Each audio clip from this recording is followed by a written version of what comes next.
Alright, another very quick World War One, First World War video for Year 10 and Year 11 on the 100 Days Offensive or leading to the defeat of Germany. That's what this video is going to be talking about, the 100 Days Offensive from August to November 1918, which leads to the eventual defeat of Germany and obviously the end of the First World War.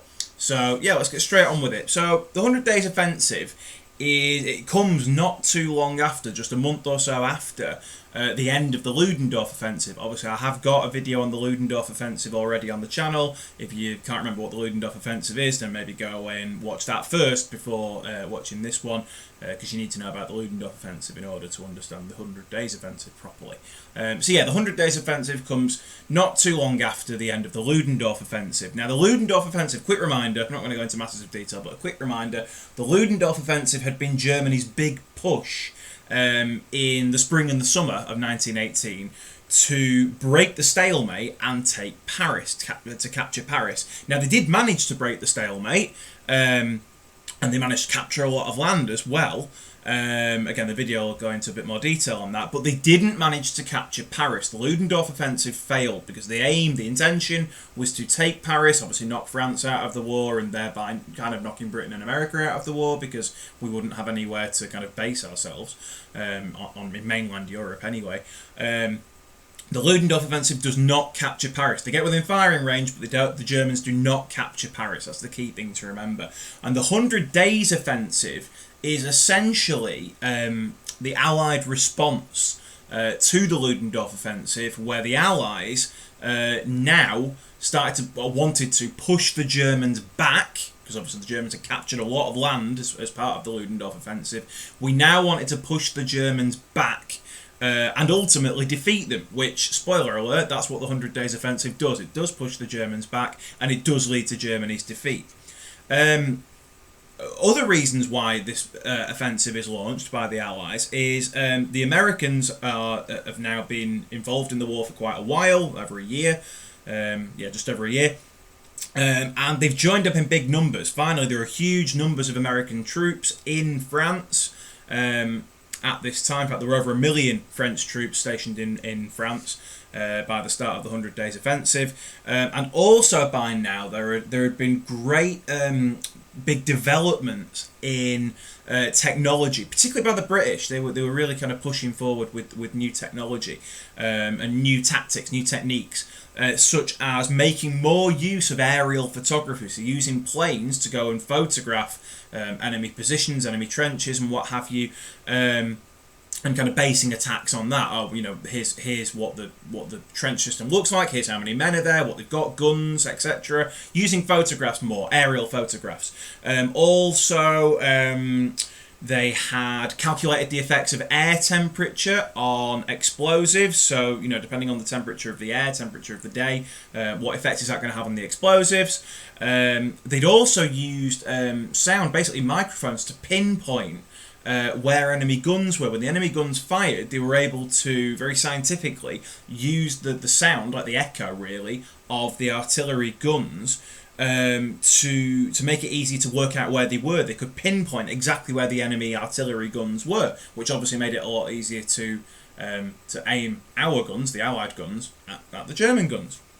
So huge advances in technology. We're ready. The Allies by now are really ready for a big push, because they're starting to master these new techniques and new technologies. And so the offensive, the 100 Days Offensive, I'll just get the card for you. The 100 Days Offensive, as it says there, began on the 8th of August 1918 at a place called Amiens. So the Battle of Amiens, okay, in northern France. And it began with a very carefully planned artillery barrage, which took out all of the German artillery guns, or most of it anyway, which then made it a lot easier really easy for tanks to move across no man's land, because obviously artillery shells would take out a tank. So by destroying the enemy artillery, by destroying the German artillery, it meant that the Allies could use their tanks and not worry about losing them all. And in fact, over 500 tanks were used by the Allies at the Battle of Amiens, so it was quite important that this barrage worked, and it did. Following that barrage that took out the German artillery guns, it was followed up by a creeping barrage, which you should all know about. Again, look back through your book if you don't know about that. So it was used. A creeping barrage was used, using both the infantry and the tanks. Obviously, were moving at the same pace behind the creeping barrage, and that was again very successful, and it helped the Allies by the end of the day break through the German lines. And in fact, by the end of the day, the Germans had lost, either killed, captured, or wounded, 48,000 German troops were either killed, captured, or wounded. It was also on this day, on the 8th of August 1918, that Ludendorff, we called it the Black Day of the German Army. This is the Black Day of the German Army, and he actually told the Kaiser on that day that Germany now had no chance of winning the war. So Ludendorff knew that the Battle of Amiens and the start of the 800 Days Offensive was crucial, and it signalled the inevitable defeat of Germany. Obviously, they carry on fighting for another couple of months, but at that point, Ludendorff knew that there was no way Germany were going to win. Absolutely no way they were going to win. So that was the first day of the 100 Days Offensive. So obviously there were 99 more. That was the first day of the 100 Days Offensive, and over the next 100 days, the Allies eventually forced the German army, all the way back to the Hindenburg Line. So that was crucial. I mean, we know about the Hindenburg Line. I've put a reminder there to remind you of what it was. We've done about it in lesson. But it was crucial that by the end of September, the Germans had been forced all the way back to the Hindenburg Line. And in fact, on the 29th of September, 1918, the Allies then, I've got a card for this, the Allies began their main attack on the Hindenburg Line, and by the 8th of October, the Allies had broken through the Hindenburg Line. So not only had we pushed the Germans back, by the 8th of October, the Allies had broken through the Hindenburg Line. We watched a video that showed you just how fortified and how strong the Hindenburg Line was. So this really was the Germans. Well, obviously Ludendorff knew it already that they'd basically lost. It was pretty obvious at this point to everyone that Germany's defeat was inevitable. It was coming. Because the Hindenburg Line was seen, as I said on the card there already, it was seen as their last line of defence that was, impossible to break through, or almost impossible to break through. And the Allies here, in October 1918, have broken through it. So it was a key moment in the story of the war. So yeah, as I say before, it was at this point that the Germans really realised that they needed to stop the war, they needed to stop the fighting because they were going to lose, especially around the same time their allies were dropping out of the war. In fact, by October 1918, Turkey, Bulgaria and Austria-Hungary had already surrendered. So Germany were very much kind of on their own at this point, completely on their own.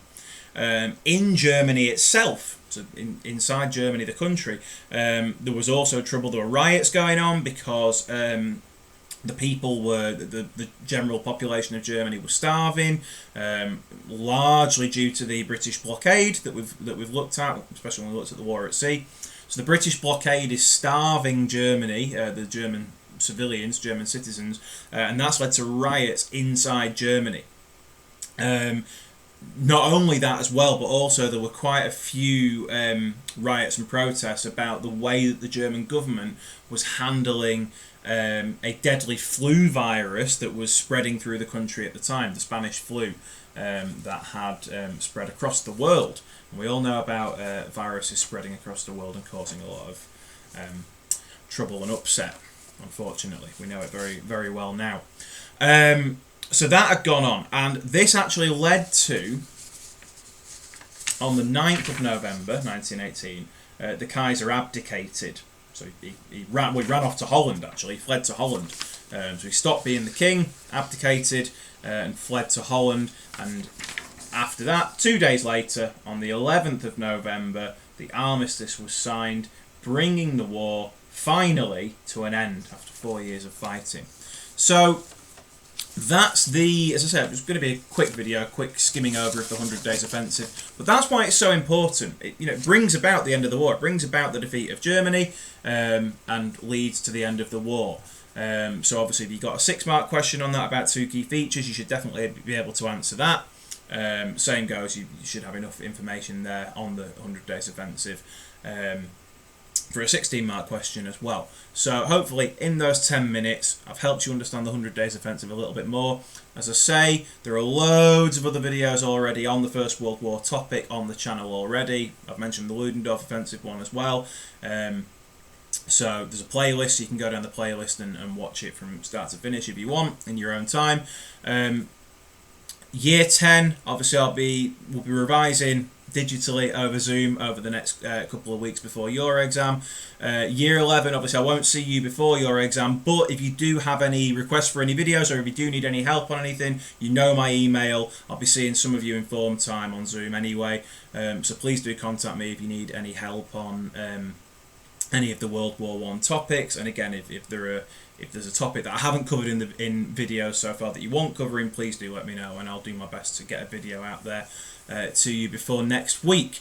Okay, so as I say, hopefully that's helped you a little bit more with your understanding. Keep revising both Year 10 and Year 11. Best of luck, stay safe in these very troublesome, weird times that we're living in, and I will see you all very soon, well, definitely over Zoom, and hopefully in the not too distant future in real life as well. Okay, take care, see you soon, and best of luck in the exam.